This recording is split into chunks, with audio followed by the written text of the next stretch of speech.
ایک روز سحپہر کے قریب احمد بن یعلا اپنے گھوڑے کو سر پر دوڑاتا ہوا خجندہ نام کی بستی کے نواحی کوہستانی سلسلے کے پاس نمودار ہوا۔ یہ بستی لیون نام کی عیسائی مملکت میں شامل تھی۔ اس کو لیون کے ساتھ ساتھ لیونش کہہ کر بھی پکارا جاتا تھا۔ یہ شمالی اندلس میں واقع تھی اور اس کے دارالحکومت کا نام بھی لیون ہی تھا۔ اس کے شمال میں اویدو کا حلقہ پڑتا تھا، مشرق میں بلنیا، جنوب میں سمورا اور مغرب میں مگ کا علاقہ پڑتا تھا۔ عیسائیوں کی اس مملکت کے بیچ میں ایک بڑا کوہستانی سلسلہ بھی تھا جسے جبل لیون کہہ کر پکارا جاتا تھا۔ قدیم دور میں یہاں کے پہاڑوں سے سونا نکالا جاتا تھا جو بعد میں ختم ہو گیا۔ اس مملکت کا بہت کم علاقہ آباد تھا۔ بڑے شہر صرف دو شمار کیے جاتے تھے، ایک کو اشتورفا یا استورقا اور دوسرے کو لیون کہتے تھے۔ اس مملکت کے اندر دو بڑے دریا بھی بہتے تھے، ایک دریائے مینا اور دوسرا دریائے دوہرا۔ اندلس کی اسلامی فتوحات کے بعد جو عیسائی حکومتیں اندلس کے شمال میں یا شمال مغرب میں رفتہ رفتہ پیدا ہونا شروع ہوئی تھیں، ان میں لیون کی عیسائی حکومت سب سے پہلے تھی۔ اس حکومت کی حدود مختلف وقتوں میں مختلف رہی ہیں۔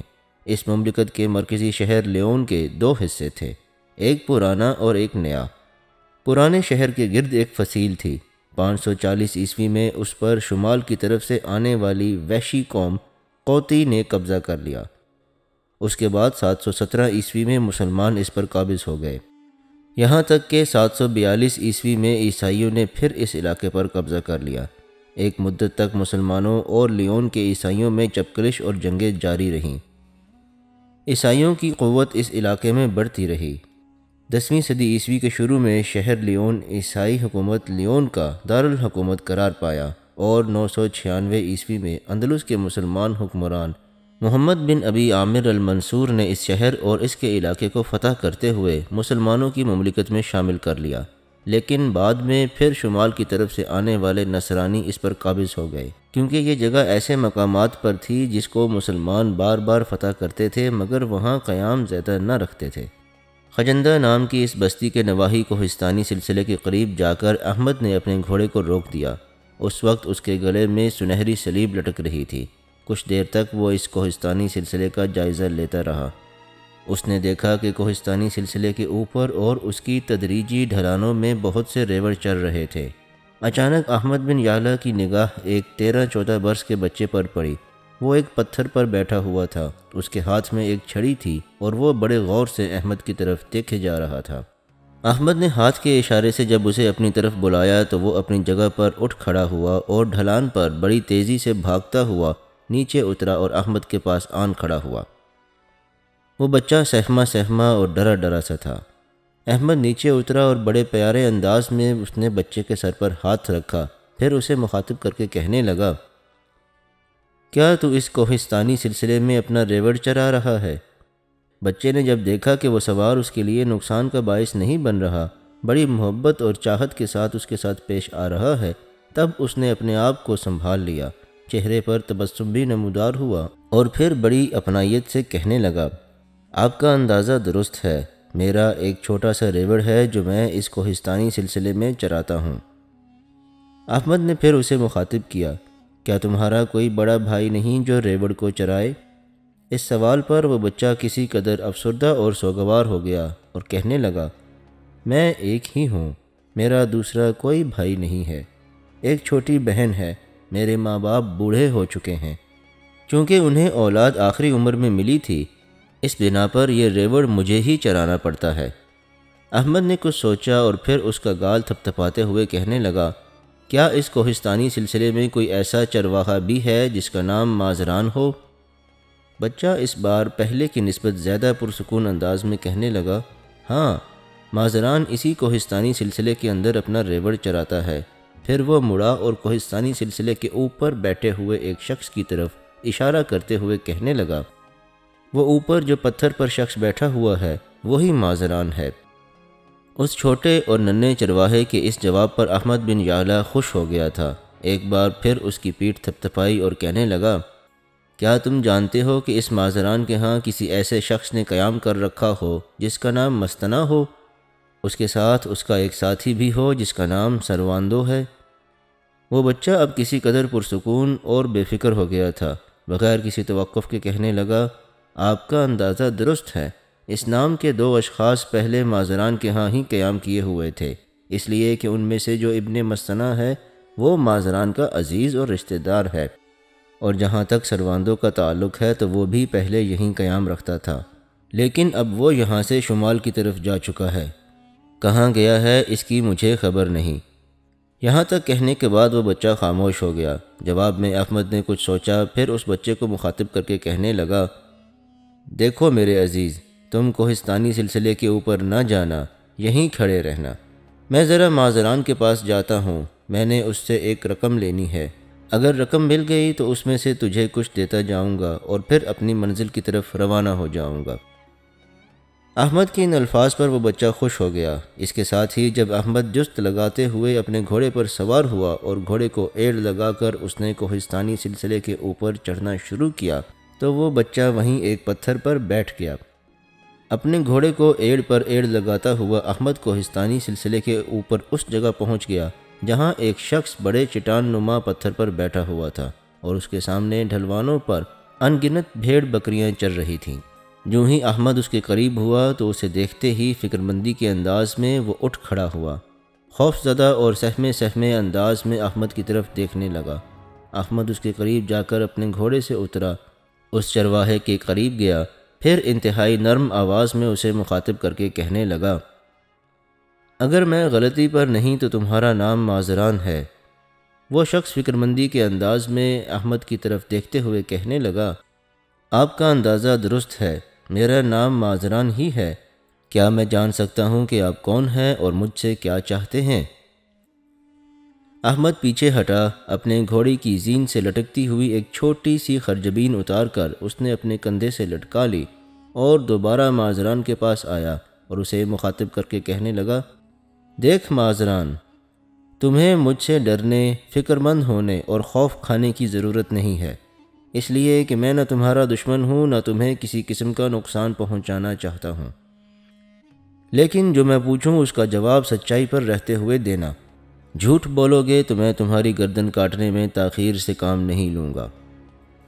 احمد کے ان الفاظ پر مازران لرزنے کانپنے لگا تھا، خوفزدہ انداز میں ٹکٹکی باندھے احمد کی طرف دیکھتا رہا، کچھ کہنا چاہتا تھا کہ احمد نے پھر اسے مخاطب کیا، اگر کوئی آواز نکالنا چاہی، کسی کو مدد کے لیے پکارا یا کوئی ایسی حرکت کی جو میرے لیے ناپسندیدہ ہوئی تو یاد رکھنا میں یہیں کھڑے کھڑے تمہاری گردن کاٹ کر چلا جاؤں گا اور کسی کو خبر تک نہیں ہوگی کہ کس نے تمہارا خاتمہ کر دیا۔ اس کے ساتھ ہی ایک جھٹکے کے ساتھ احمد نے اپنی بھاری اور چوڑے پھل کی تلوار نکال لی۔ تلوار کی چمک دیکھتے ہوئے مازران مزید سہم گیا۔ احمد نے اسے پھر مخاطب کیا، جہاں بیٹھے ہوئے تھے وہیں بیٹھ جاؤ۔ مازران چپ چاپ بیٹھ گیا۔ احمد نے پھر اسے مخاطب کیا، میرا تم سے پہلا سوال یہ ہے کہ کیا ابن مستنہ اور سرواندو دونوں نے تمہارے ہاں قیام کیا ہوا ہے؟ مازران نے لمحہ بھر کے لیے بڑی بے بسی کے عالم میں اس کی طرف دیکھا اور پھر کہنے لگا، میں جھوٹ نہیں بولوں گا، ابن مستنہ میرا عزیز اور رشتہ دار ہے، جبکہ سرواندو کے ساتھ میرا کوئی تعلق، رابطہ یا رشتہ نہیں ہے۔ ان دونوں نے میرے ہاں ہی قیام کیا ہوا تھا۔ اب چند دن پہلے سرواندو یہاں سے شمال کی طرف چلا گیا ہے، جبکہ ابن مستنہ ابھی تک میرے پاس ہی قیام کیے ہوئے ہے۔ مازران کے اس جواب پر احمد کسی قدر خوش اور مطمئن ہو گیا تھا۔ دوبارہ اسے مخاطب کرتے ہوئے کہنے لگا، میرا دوسرا سوال تم سے یہ ہے کہ سرواندو اس وقت کہاں گیا ہے؟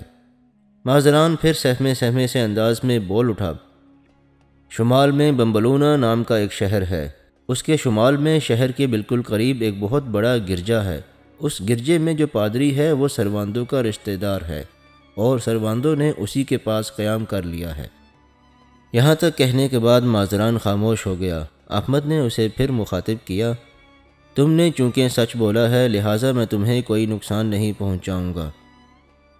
جواب میں کپکپاتی ہوئی آواز میں مازران پھر بول اٹھا، اگر میرا اندازہ غلط نہیں تو میں کہہ سکتا ہوں کہ تمہارا تعلق کرتبہ شہر کے رہنے والے ایک شخص سلیمان بن فرح کے پوتوں سے ہے۔ احمد نے غور سے اس کی طرف دیکھا اور پھر کہنے لگا، یہ اندازہ تم نے کس طرح لگا لیا؟ مازران اس بار ذرا پرسکون انداز میں کہنے لگا، یہ اندازہ میں نے اس لیے لگایا ہے کہ یہ ابن مستنہ اور سرواندو دونوں سلیمان بن فرح کے پوتوں کے قاتل ہیں۔ پہلے سلیمان بن فرح کے ایک پوتے کو قتل کیا، اس کے ساتھ ان کی کوئی ذاتی دشمنی تھی۔ اپنے بھائی کا انتقام لینے کے لیے جب اس کا دوسرا بھائی ان سرزمینوں کی طرف آیا تو دھوکہ دہی سے کام لیتے ہوئے ان دونوں نے اس کا بھی کام تمام کر دیا۔ اس کے بعد تیسرا بھائی گزشتہ دنوں ان سرزمینوں کی طرف آیا، ان ظالموں نے اسے بھی موت کے گھاٹ اتار دیا۔ اسی کوہستانی سلسلے میں میری آخری مرنے والے بھائی سے ملاقات ہوئی تھی اور مجھ سے ہی اس نے ابن مستنہ اور سرواندو کا پوچھا۔ اتنی دیر تک وہ دونوں بھی یہاں آ گئے۔ ابن مستنہ اور سرواندو کے ساتھ ان کے کچھ ساتھی بھی تھے۔ مرنے والے نے ڈٹ کر ان کا مقابلہ کیا۔ ابن مستنہ اور سرواندو کے کچھ ساتھیوں کو اس نے موت کے گھاٹ بھی اتار دیا۔ آخر ابن مستنہ اور سرواندو دونوں نے اسے گھیر کر اس کا خاتمہ کرنا چاہا، اسے بری طرح زخمی کیا، پھر اس کے گلے میں اس کے خون سے ایک پیغام لکھا، ساتھ ایک صلیب بھی رکھی، پھر اس کے گھوڑے کو کرتبہ کی طرف بھگا دیا۔ اس کے بعد کیا ہوا مجھے کچھ خبر نہیں۔ مازران جب خاموش ہوا تب احمد کہنے لگا، اس کے بعد کیا ہوا میں تمہیں بتاتا ہوں۔ ہوا یوں کہ اس تیسرے بھائی کی لاش بھی کرتبہ شہر میں سلیمان بن فرح کے پاس پہنچ گئی۔ مازران پھر کانپنے لگا تھا، کپکپاتی ہوئی آواز میں کہنے لگا، میرا دل کہتا ہے کہ ابن مستنہ کی موت اس کے سر پر منڈلانے لگی ہے۔ اگر میرا اندازہ غلط نہیں تو تم ان مرنے والوں کے بھائی ہو۔ عمر میں ابھی بالکل کم عمر ہو، نو عمر ہو، لیکن چہرے کے نقش اس شخص سے ملتے ہیں جسے میں نے اس کوہستانی سلسلے میں دیکھا تھا، جسے مستنہ اور سرواندو نے بری طرح زخمی کیا تھا۔ مازران کے ان الفاظ کے جواب میں دکھ بھرے انداز میں احمد کہنے لگا، تمہارا اندازہ درست ہے، میں مرنے والے تینوں کا سب سے چھوٹا بھائی ہوں۔ ابن مستنہ اور سرواندو دونوں سے انتقام لیے بغیر ان سرزمینوں سے لوٹ کر نہیں جاؤں گا۔ دو کاموں میں سے ایک کام ہوگا، یا تو میں اپنے تین بھائیوں کی طرح ان سرزمینوں میں کٹ مروں گا، یا ان دونوں شیطانی گماشتوں کے سر قلم کرتے ہوئے اپنے انتقام کی پیاس بجھاؤں گا۔ یہاں تک کہنے کے بعد احمد رکا، پھر پہلے کی نسبت زیادہ ہمدردی بھرے انداز میں کہنے لگا، مازران، میں تمہارے ساتھ ایک حرکت کرنے لگا ہوں، برا مت ماننا، نہ ہی خوف زدہ ہونا اور نہ ہی ڈرنا، اس لیے کہ میں تمہیں وعدہ دے چکا ہوں کہ تمہیں نقصان نہیں پہنچاؤں گا۔ لیکن جو حرکت میں تمہارے ساتھ کرنے لگا ہوں اس کی وجہ سے میں کم از کم ابن مستنہ کو یہاں بلا کر اس کا خاتمہ کرنے میں ضرور کامیاب ہو جاؤں گا۔ اس کے ساتھ ہی احمد نیچے بیٹھ گیا، ایک دم جھپٹا۔ مازران کو اس نے اپنے گھٹنوں کے نیچے دبوچ لیا۔ اس موقع پر مازران نے جب آواز نکالنا چاہی تو احمد نے اس کے منہ پر ہاتھ رکھ دیا اور ساتھ ہی کہنے لگا، آواز مت نکالنا، ایسا کرو گے تو مارے جاؤ گے۔ اس کے ساتھ ہی احمد نے کندھے سے لٹکی خرجین کے اندر سے ایک کپڑا نکالا اور مازران کے منہ پر کس کر باندھ دیا۔ پھر اس نے دو رسیاں نکالیں، ایک رسی میں مازران کے پاؤں جکڑ دیے، دوسری رسی اس قدر لمبی تھی کہ اس سے پہلے مازران کے دونوں ہاتھ پشت پر باندھے، پھر اس کا دوسرا سرا اس نے ایک کافی بڑے چٹان نما پتھر کے ساتھ باندھ دیا۔ اس طرح مازران نہ اب بول سکتا تھا نہ وہاں سے حرکت کر سکتا تھا۔ یہ کام کرنے کے بعد مازران نے اپنے گھوڑے کی طرف دیکھا، وہ کوہستانی سلسلے کے اوپر ہری ہری گھاس چرنے لگا تھا۔ اس موقع پر احمد کے چہرے پر ہلکا سا تبسم نمودار ہوا۔ وہ گھوڑے پر سوار ہونے کی بجائے کوہستانی سلسلے سے نیچے اترا، اس جگہ آیا جہاں وہ ننھا چرواہا پتھر پر بیٹھا ہوا تھا۔ احمد اس کے قریب آیا۔ احمد کو دیکھتے ہی وہ بچہ اٹھ کھڑا ہوا۔ احمد نے مسکراتے ہوئے اس کی طرف دیکھا، ایک بار پھر شفقت بھرا ہاتھ اس کے سر پر رکھا، پھر اپنے لباس کے اندر سے ایک سکہ نکالا، اس بچے کا ہاتھ پکڑ کر وہ سکہ اس کی ہتھیلی پر رکھا اور پھر اسے مخاطب کر کے کہنے لگا، میرے ننھے بھائی، اب تو بستی کی طرف جا، مازران کے ہاں ابن مستنہ نے قیام کر رکھا ہے، تو ابن مستنہ کو جا کر ایک پیغام دینا، اس سے کہنا کہ کوہستانی سلسلے کے اوپر ایک شخص آیا ہوا ہے، اس کا مال کے لین دین کے سلسلے میں مازران سے کوئی جھگڑا ہے، لہٰذا مازران نے ابن مستنہ کو وہاں بلوایا ہے۔ میں نے مازران سے کچھ رقم لینی ہے، یہ ادائیگی نہیں کر رہا، ابن مستنہ کا حوالہ دیتا ہے کہ وہ دے گا، لہٰذا تو ابن مستنہ کو جا کر یہ پیغام دے کہ مازران اسے کوہستانی سلسلے میں بلواتا ہے۔ اگر تو میرا یہ کام کر دے گا تو جب واپس آئے گا تو جو سکہ میں نے ابھی تیری ہتھیلی پر رکھا ہے ایسے کئی سکے میں تمہیں مزید دوں گا۔ پر یاد رکھنا، ابن مستنہ کو جا کر یہ مت کہنا کہ یہ پیغام میں نے اسے دیا ہے، اس سے کہنا کہ یہ پیغام مازران نے دیا ہے۔ سکہ پا کر بچہ خوش ہو گیا، پھر ہلکے سے تبسم میں کہنے لگا، آپ کوئی فکر ہی نہ کریں، میں ابن مستنہ سے یہی جا کر کہوں گا کہ اسے مازران بلا رہا ہے۔ اس کے ساتھ ہی وہ بچہ وہاں سے ہٹا اور تقریباً بھاگتا ہوا بستی کی طرف بڑھتا گیا، جبکہ احمد بڑے مطمئن انداز میں پھر کوہستانی سلسلے کے اوپر چڑھ گیا اور جہاں اس نے مازران کو باندھا تھا وہاں ایک دوسری چٹان کے قریب ہو کر بیٹھ گیا۔ کوئی زیادہ دیر نہ گزری تھی کہ بستی کی طرف سے 3 سوار آتے دکھائی دیے۔ ان میں ایک سفید گھوڑے پر تھا، اس کے پیچھے وہ چھوٹا اور ننھا چرواہا بیٹھا ہوا تھا، وہ آگے آگے تھا۔ باقی 2 لوگ سرخ رنگ کے گھوڑوں پر سوار تھے اور سفید گھوڑے والے کے پیچھے کوہستانی سلسلے کی طرف بڑھ رہے تھے۔ جب وہ کوہستانی سلسلے کے بالکل قریب آئے تب احمد حرکت میں آیا، قریب ہی پڑے ہوئے مازران کی طرف دیکھا اور اسے مخاطب کر کے کہنے لگا، ذرا سر اوپر اٹھا کر دیکھو، 3 سوار آ رہے ہیں، اب تم مجھے یہ بتاؤ کہ ان میں ابن مستنہ کون ہے؟ کیا وہ سرخ گھوڑے پر سوار ہے؟ مازران نے غور سے انہیں دیکھا، پھر نفی میں گردن ہلا دی۔ احمد نے پھر سوال کیا، کیا سفید گھوڑے والا ابن مستنہ ہے؟ اس پر مازران نے اثبات میں گردن ہلائی۔ تب احمد کے چہرے پر تبسم نمودار ہوا، ساتھ ہی وہ ایک چٹان کی اوٹ میں چلا گیا اور اپنی چھوٹی کمان سنبھال لی۔ ابن مستنہ اپنے دونوں ساتھیوں کے ساتھ کوہستانی سلسلے کے نیچے آ کر اپنے گھوڑے سے اترا۔ اس کی طرف دیکھتے ہوئے اس کے ساتھی بھی اتر گئے۔ جس بچے کو پیغام دے کر احمد نے بھجوایا تھا، ابن مستنہ نے سہارا دے کر اسے بھی نیچے اتار دیا۔ پھر ابن مستنہ اپنے دونوں ساتھیوں کے ساتھ کوہستانی سلسلے کے اوپر چڑھنے لگا۔ تینوں جب بڑی تیزی سے چڑھتے ہوئے اوپر آئے تو انہوں نے دیکھا کہ ایک چٹان کے قریب مازران پڑا ہوا تھا۔ اس کی حالت دیکھتے ہوئے احتیاط کی خاطر ابن مستنہ نے پہلے دائیں بائیں دیکھا، پھر اپنے دونوں ساتھیوں کو مخاطب کر کے کہنے لگا، یہ مازران کی حالت کس نے ایسی بنائی ہے؟ کون ہے جس کے ساتھ اس کا نقدی کا لین دین چل رہا ہے، اور وہ اس وقت کہاں ہے؟ یہاں تک کہنے کے بعد ابن مستنہ رکا، پھر اپنے دونوں ساتھیوں کو مخاطب کر کے کہنے لگا، ذرا مازران کے ہاتھ اور پاؤں کی رسیاں کھولو، اس کے بعد دیکھتے ہیں کہ معاملہ کیا ہے، مازران ہی تفصیل بتا سکے گا۔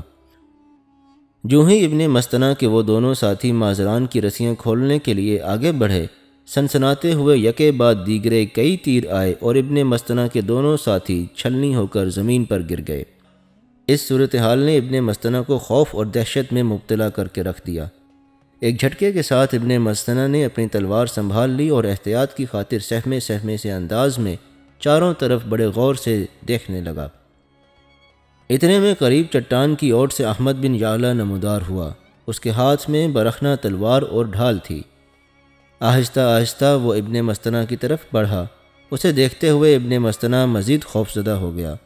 احمد اس کے قریب آیا اور اسے مخاطب کر کے کہنے لگا، اگر میں غلطی پر نہیں تو تم ہی ابن مستنہ ہو۔ سب سے پہلے میں معذرت خواہ ہوں کہ تمہارے دونوں ساتھی مارے گئے۔ یہاں تک کہنے کے بعد احمد رکا تو ابن مستنہ نے رکی بکھری بکھری آواز میں احمد کو مخاطب کر کے کہا، پہلے یہ کہو کہ تم کون ہو؟ تم نے مازران کے ہاتھ پاؤں کیوں باندھ رکھے ہیں اور میرے دونوں ساتھیوں کو کیوں ہلاک کیا ہے؟ اس صورتحال سے میں یہ اندازہ بھی لگا رہا ہوں کہ اس چھوٹے بچے چرواہے کو پیغام دے کر مازران نے نہیں، تم نے میری طرف روانہ کیا تھا۔ ابن مستنہ کی اس گفتگو سے احمد کے چہرے پر ہلکا سا تبسم نمودار ہوا اور وہ اپنے سامنے اپنی تلوار لہراتے ہوئے کہنے لگا، ابن مستنہ، تمہارا اندازہ درست ہے، پیغام تو میں نے ہی اس بچے کو دے کر بھیجا تھا۔ رہا تمہارا یہ سوال کہ میں نے مازران کو کیوں باندھا ہے اور تمہارے دونوں ساتھیوں کو ہلاک کیوں کیا ہے، تو اس کی وجہ تم خود ہی جان جاؤ گے۔ بہرحال میں اس بات کو تسلیم کرتا ہوں کہ میں نے تمہارے ساتھیوں کو بھی ہلاک کیا ہے، مازران کو بھی میں نے ہی باندھا ہے۔ اب تم پہلے میرے ایک سوال کا جواب دو۔ ابن مستنہ بڑی فکرمندی کی حالت میں کھڑا تھا۔ وہ احمد کی طرف سے اپنے لیے خطرہ بھی محسوس کر رہا تھا۔ جواب میں کچھ کہنا چاہتا تھا کہ احمد نے اسے مخاطب کر کے کہا، ابن مستنہ، کیا تم یہ بتاؤ گے کہ اپنے بدمعاش اور اوباش ساتھی سرواندوں کے ساتھ مل کر تم نے کس بنا پر سلیمان بن فرح کے تینوں پوتوں کو موت کے گھاٹ اتارا؟ احمد بن یعلا کے سوال پر ابن مستنہ کے چہرے پر ہوائیاں اڑنے لگی تھیں۔ چہرے پر بڑی تیزی سے پیلاہٹ پھیل گئی، آنکھوں میں خوف و دہشت ناچ اٹھی تھی۔ کچھ کہنا چاہتا تھا کہ اس کی سماعت سے احمد کی کھولتی ہوئی آواز پھر ٹکرائی۔ ابن مستنہ، جو سوال میں نے تم سے کیا ہے اس کا جواب چپ اور خاموشی نہیں ہے۔ تم سلیمان بن فرح کے 3 پوتوں کے قاتل ہو، اور اس کوہستانی سلسلے کی چوٹی پر تمہیں اپنے اس جرم کا حساب دینا ہوگا۔ ابن مستنہ، میری طرف ذرا غور سے دیکھو، کیا میرا چہرہ تمہیں کسی قدر شناسا نہیں لگتا؟ تمہارے ہاتھوں مرنے والے تینوں کا میں چھوٹا بھائی ہوں۔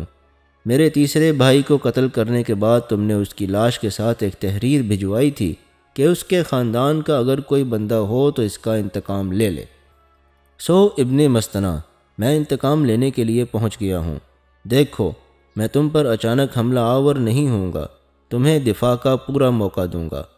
سنبھل، میں تجھ پر وار کرنے لگا ہوں، روک سکتا ہے تو روک لینا۔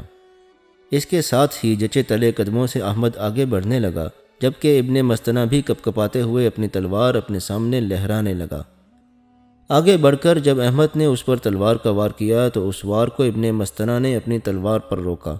جو ہی اس نے احمد کی تلوار کو اپنی تلوار پر لیا، احمد کا بایاں ہاتھ حرکت میں آیا اور خوب زور سے اس نے اپنی ڈھال ابن مستنہ کے سر کے ایک پہلو پر دے ماری۔ ڈھال اس زور اور قوت سے لگی تھی کہ ابن مستنہ پلٹیاں کھاتا ہوا دور جا گرا اور اس کے ہاتھ سے تلوار چھوٹ گئی۔ احمد لپک کر اس کی طرف بڑھا۔ ابن مستنہ کو اس نے نیچے لڑک جانے سے روک دیا، ورنہ ابن مستنہ کوشش کر رہا تھا کہ لڑکتا ہوا نیچے چلا جائے، لیکن احمد سامنے آ گیا، لہٰذا اسے اس کے گریبان سے پکڑ کر اوپر اٹھایا اور پھر کھولتے ہوئے لہجے میں ابن مستنہ کو مخاطب کر کے کہا، ابن مستنہ، جب کسی سے بیر، دشمنی اور عداوت رکھی جاتی ہے تو پھر اس کے رد عمل کے طور پر تیار بھی رہنا چاہیے۔ میں تم سے مزید گفتگو کرتا، پر میرے پاس وقت نہیں ہے، اس لیے کہ میں نے تمہارے دست راست سرواندوں کے تعاقب میں بھی نکلنا ہے۔ اس کے ساتھ ہی احمد نے اپنی تلوار بلند کر کے گرائی اور ابن مستنہ کو اس نے کاٹ کر رکھ دیا۔ ابن مستنہ اور اس کے ساتھیوں کی لاشیں ایک کھائی میں پھینکنے کے بعد احمد نے ان پر کچھ پتھر اور مٹی پھینک دی، اپنی تلوار صاف کر کے نیام میں کر لی۔ اس کے بعد وہ مازران کے قریب آیا، پہلے اس کے منہ پر بندھا ہوا کپڑا کھول کر اپنی خرجین میں ڈالا، اس کے پاؤں سے رسی علیحدہ کی، پھر پشت پر بندھے ہوئے ہاتھوں سے بھی اس نے رسیاں کھول دیں۔ دونوں رسیاں لپیٹ کر اس نے اپنی خرجین میں ڈال دی تھی۔ اتنی دیر تک مازران انتہائی بے بسی سے اس کی طرف دیکھتے ہوئے کبھی اپنے بازو کو سہلاتا تھا تو کبھی اپنی ٹانگوں کے زیریں حصوں کو۔ احمد مسکراتے ہوئے اس کے قریب بیٹھ گیا اور بڑی ہمدردی سے اسے مخاطب کر کے کہنے لگا، مازران، یہ جو میں نے تمہیں تھوڑی دیر باندھ کر رکھا ہے اس کے لیے میں انتہائی درجہ معذرت خواہ ہوں۔ تمہیں جو اس سلسلے میں زحمت اٹھانا پڑی اس کے لیے میں تم سے معافی کا خواستگار ہوں۔ دیکھو، میری تم سے کوئی دشمنی ہے نہ تھی۔ میں جانتا ہوں ابن مستنہ تمہارا عزیز اور رشتہ دار تھا، لیکن اس کے ساتھ ساتھ وہ ایک مجرم بھی تھا۔ یہ بھی سن لو، وہ اب اس دنیا میں نہیں رہا، مارا جا چکا ہے، اور اس کی لاش کو میں نے قریب کھائی میں پھینک کر اوپر کچھ مٹی اور پتھر ڈال دیے ہیں۔ اس نے سرواندوں کے ساتھ مل کر ناحق میرے 3 بھائیوں کا قتل عام کیا تھا۔ اسی سلسلے میں آج میں نے اس سے انتقام لے لیا ہے۔ یہاں تک کہنے کے بعد احمد رکا۔ کچھ دیر سوچنے کے بعد وہ مازران کو مخاطب کرتے ہوئے کہہ رہا تھا، مازران، واپس بستی میں جا کر اس قتل کا کسی سے ذکر نہ کرنا، نہ ہی کسی پر یہ انکشاف کرنا کہ میں سرواندوں کے تعاقب میں جاؤں گا۔ اگر تم نے کسی کو اطلاع کرنے کی کوشش کی اور مجھے پتہ چل گیا کہ تم نے ابن مستنہ کے قتل کی خبر دینے کے ساتھ ساتھ سرواندوں کو بھی مجھ سے بچنے کے لیے آگاہ کرنے کے لیے کوئی عملی قدم اٹھایا ہے، تو یاد رکھنا میں پلٹ کر ان سرزمینوں کی طرف آؤں گا، اور جو حالت میں نے ابن مستنہ کی ہے اس سے کئی گنا بری حالت اسی کوہستانی سلسلے کے اوپر تمہاری کروں گا۔ احمد جب خاموش ہوا تب سہمی آواز میں مازران اس کو کہنے لگا، مجھے نہ کسی کو ابن مستنہ کے اس طرح مرنے کی خبر دینے کی ضرورت ہے، نہ ہی میں تمہارے ہاتھوں سرواندوں کو بچانے کا خواہش مند ہوں۔ یہ دونوں جرائم پیشہ اختیار کیے ہوئے تھے۔ میں ان کے کاموں سے خود ناخوش تھا، لیکن میں ان کے خلاف احتجاج اور اعتراض نہیں کر سکتا تھا۔ اگر میں ایسا کرتا تو ابن مستنہ میرا عزیز اور رشتہ دار ہونے کے باوجود میری گردن کاٹ دیتا۔ لہٰذا اجنبی، مطمئن اور آسودہ رہ۔ میں جانتا ہوں کہ ابن مستنہ اور سرواندوں کے ہاتھوں تیرے 3 بھائی ہلاک ہو چکے ہیں، اور تو نے نہ ان پر جبر کیا ہے نہ ظلم، بلکہ ان سے اپنا انتقام لیا ہے۔ لہٰذا تو مطمئن ہو کر سرواندوں کے پیچھے جا۔ میں تجھ سے وعدہ کرتا ہوں کہ میں سرواندوں کو بچانے کے لیے کوئی کارروائی کروں گا، نہ ہی ابن مستنہ کے اس کوہستانی سلسلے پر قتل ہونے کی کسی کو خبر دوں گا۔ مازران کی اس گفتگو سے احمد کے چہرے پر تبسم نمودار ہوا۔ اس کی پیٹھ تھپتھپائی اور پھر اٹھ کھڑا ہوا، اپنے گھوڑے کی طرف گیا۔ اتنی دیر تک اس کا گھوڑا کوہستانی سلسلے پر چلتے ہوئے کافی حد تک اپنی بھوک مٹا چکا تھا۔ احمد نے چٹان کے پاس رکھی ہوئی اپنی کمان اٹھائی، گھوڑے کی طرف گیا، کمان گھوڑے کی زین کے ساتھ باندھ دی۔ گھوڑے کی باگ پکڑ کر وہ ایک جست لگاتے ہوئے گھوڑے پر سوار ہوا اور اسے نیچے لے جانے لگا۔ جس ننھے چرواہے کو پیغام دے کر اس نے ابن مستنہ کی طرف بھجوایا تھا، وہ نیچے ایک جگہ پریشانی کی حالت میں مرنے والے تینوں کے گھوڑوں کے پاس کھڑا ہوا تھا۔ اپنے گھوڑے کو اس بچے کے پاس لا کر احمد نے روکا، گھوڑے سے نیچے اترا۔ اپنے لباس کے اندر سے اس نے مزید سکے نکالے، بچے کا ہاتھ پکڑ کر اس کی ہتھیلی پر وہ سکے رکھے، پھر اس کا گال تھپتھپاتے ہوئے کہنے لگا، میرے ننھے ساتھی، یہ تمہارا انعام ہے۔ بچہ خوش ہو گیا۔ پھر احمد نے کوہستانی سلسلے کے اوپر دیکھا، وہاں اب مازران کھڑا تھا۔ ہاتھ کے اشارے سے احمد نے اسے نیچے آنے کے لیے کہا۔ اس پر مازران تقریباً دوڑتا ہوا نیچے اترنے لگا۔ جب وہ ہانپتا کانپتا اس جگہ آیا جہاں اس بچے کے قریب احمد کھڑا تھا، تو مازران ایک مرتبہ پھر پیلا ہو چکا تھا۔ اسے شاید شک پڑ گیا تھا کہ جاتے جاتے احمد اسے بھی سزا دے گا، لیکن جب وہ احمد کے قریب آن کھڑا ہوا تب احمد نے پہلے جیسی ہمدردی سے اسے مخاطب کر کے کہا، ان 3 گھوڑوں کی طرف دیکھو، یہ میرے کسی کام کے نہیں ہیں، میں انہیں تمہارے لیے چھوڑتا ہوں، اگر تم پسند کرو تو انہیں بیچ کر رقم اپنے پاس رکھ لو۔ اس کے بعد احمد نے جس طریقے سے اس بچے کے ذریعے ابن مستنہ کو بلایا تھا اس کی تفصیل بھی کہتی۔